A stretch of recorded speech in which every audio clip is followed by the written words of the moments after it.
तारमाने जों गामिनिनो बिथाङा एक्स गावबुरामोन राजा नार्जारी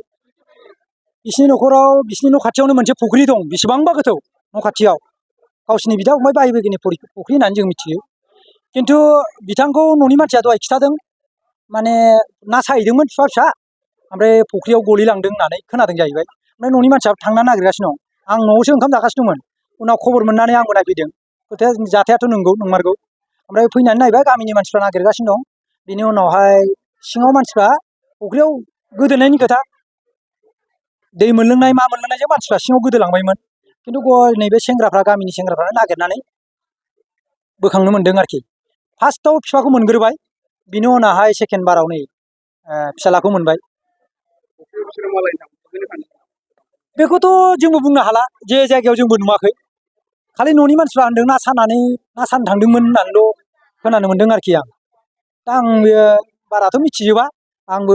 न'निफ्राय फैब्रबनायसो नायफैदों आं एक्सुवेलि नंगौना नङा होननानै बिदि जिनिसखौनो आं नुफैबाय नंगौ रायजोनि नङा गावसिनि न'खरनि जाथि खुरमानि बेक्तिगत सोरनिबानिसो माने गावसिनिबो नङा फुख्रिया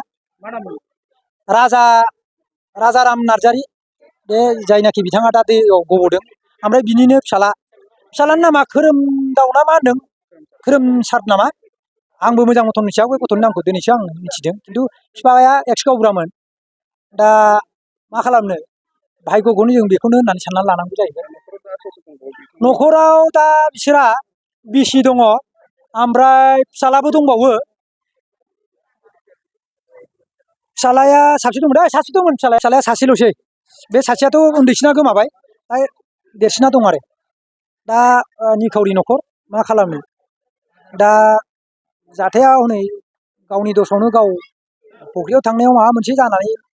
गब'नानै थैनायखौ जोंबोथ' नुवाखै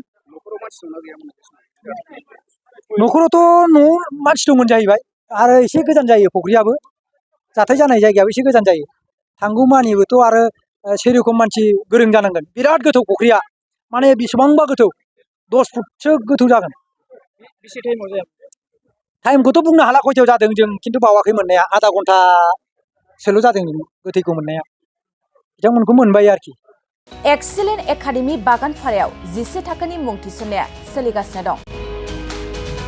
गोसो गुदुं फरायसा फरायसुलिफ्रा गुन गोनां सोलोंथाइ मोननो थाखाय एक्सेलेन्ट एकाडेमि बागानपारायाव मुं थिसननो हागोन बाक्सा जिल्लानि बागानपारा सारियालिनि सानजा फारसे थांनाय लामानि साखाथियाव दं एक्सेलेन्ट एकाडेमि बागानपारा बे एक्सेलेन्ट एकाडेमि बागानपारायाव नांगौबादि गुन गोनां सोलोंथाइनि राहा दं थिखानाय आयदा हिसाबै इंराजि आयदाखौ लाथारनांगोन बेजों लोगोसे एसामिस बड' हिन्दी नेपाली अल्टारनेटिभ इंलिश सायख'नानै लानो हागोन आरो पलिटिकल साइन्स एडुकेशन एडभान्स एसामिस एडभान्स बड' लजिक एन्ड फिलसफी इकनमिक्स जिअग्राफी एन्थ्रपलजी बायदि आयदाखौ सायख'नानै लानो हागोन लोगोसे आलादायै बेसेन होनाङै कम्पिउटार क्लास लानो मोनगोन एक्सेलेन्ट एकाडेमि बागानपारायाव experience and qualified teachers best education with adorable fees education with modern technology. The admission fees charge would be considered for below poverty line and brilliant students. Hostel facilities for boys and girls by the थांनाय 2022 मायथाइयाव फोसावजानाय Assam higher secondary जोबथा आनजादनि फिथायाव बे excellent academy बागानपारानिफ्रायनो Anamika Brahma मुंनि सासे फरायसुलिया 92% लानानै अल Assam subject topper जानो हादोंमोन लोगोसे बोहैथि बोसोर 2024 मायथाइनि थाखाय एक्सेलेन्ट एकाडेमि बागानपारायाव गोसो गुदुं फरायसाफ्रा मुं थिसननो थाखाय फरायसालियाव फैनानै फर्मखौ लांफैनो हासिगोन आरो मुं थिसननो हासिगोन गुवारै मिथिसारनो थाखाय 9954505027 8011337530 नाम्बारनि गेजेरजों फोनांजाब खालामनो हागोन।